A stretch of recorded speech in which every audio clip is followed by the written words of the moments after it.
John Wilkes, British politician, radical journalist, member of Parliament, and a hero to the American colonists. But who was John Wilkes, and why was he so beloved by the colonists, despite never having set foot in America?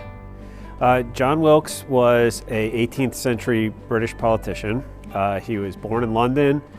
He was from a kind of radical tradition in British politics in the 18th century. He's probably most well known to us today because of his advocacy for the American cause and the build-up to the American Revolution. And then he also was a proponent and a defender of American interests during the American Revolution. He's pretty famous for getting in trouble. He was in trouble quite a lot. He was kind of forced to flee the country once or twice. He's fought in several duels, and he has all sorts of other interesting qualities that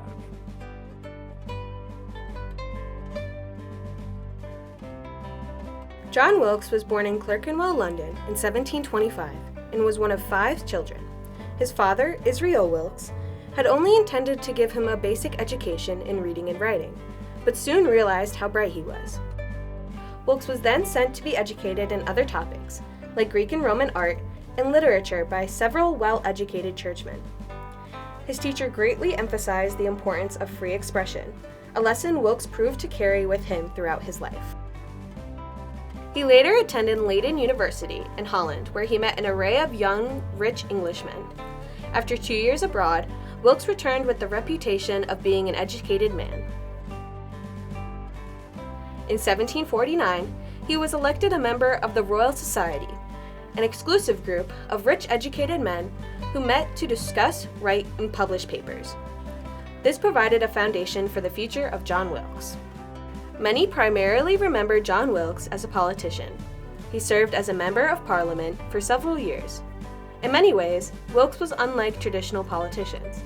He was notoriously unattractive and was forced to use his charm to distract from his cross-eyed appearance. Wilkes was also one to participate in mischief. One way Wilkes showed this unconventional and bold aspect of his character was by serving as a member of the Hellfire Club.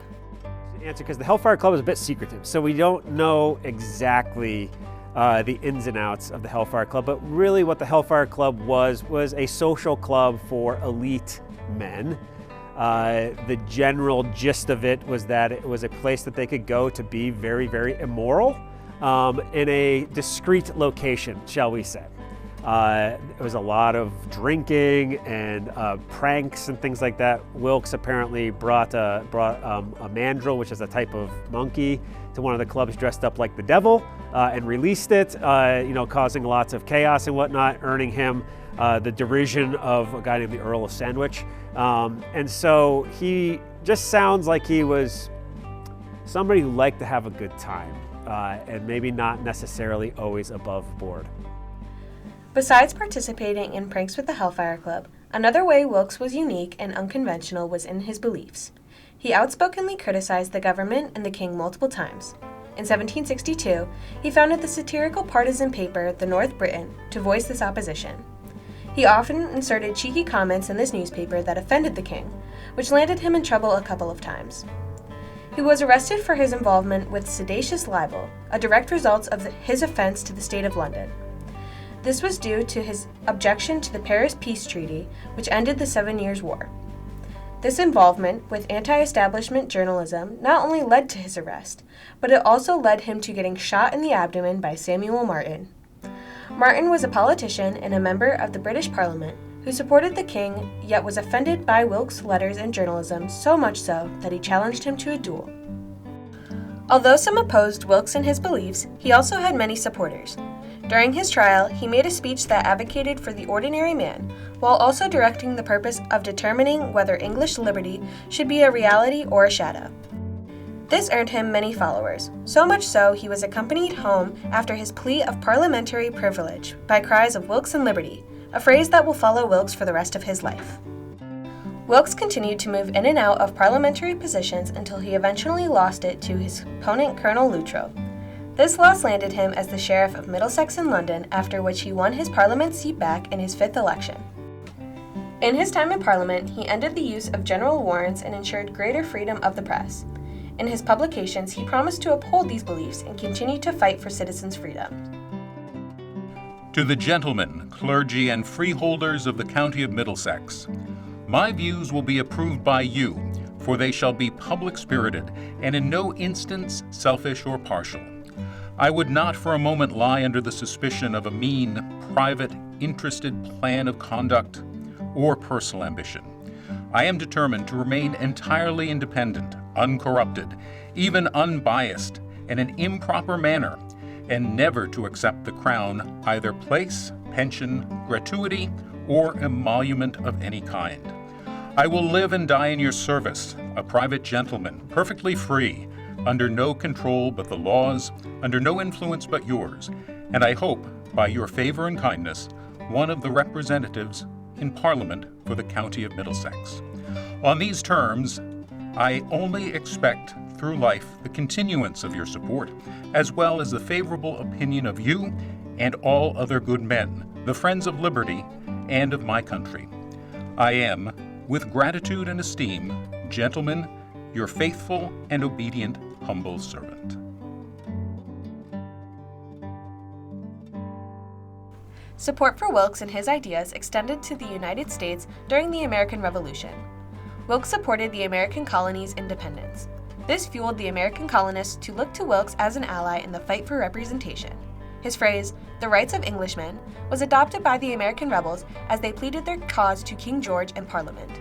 He even wrote to the Sons of Liberty on multiple occasions, with them regarding him as an illustrious patriot within their exchanges. This made Wilkes a hero in the Americans' eyes.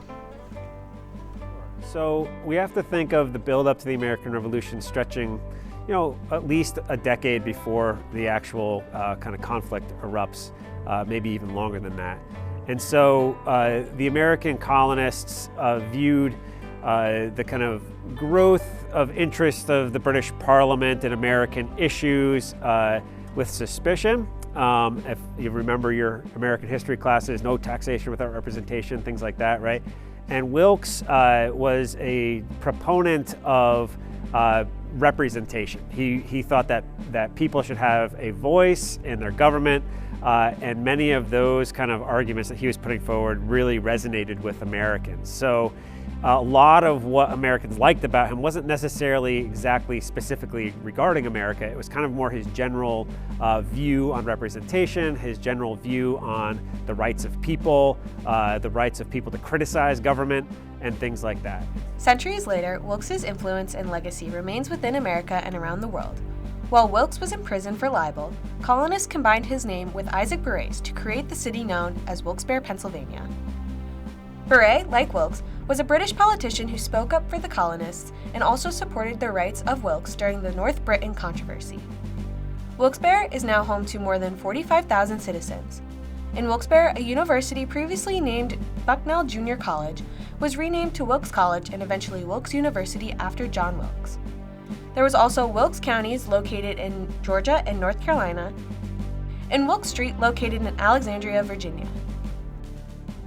Beyond American soil, there is a Wilkes Street located in London, as well as two public houses in Eastergate and Leek, named after his likeness. Wilkes is remembered as one who would stop at nothing to defend freedom and to fight for representation. Even his tombstone reads, "The remains of John Wilkes, a friend to liberty." His undying love for liberty and support of American freedom is why John Wilkes is thought to be a colonial hero.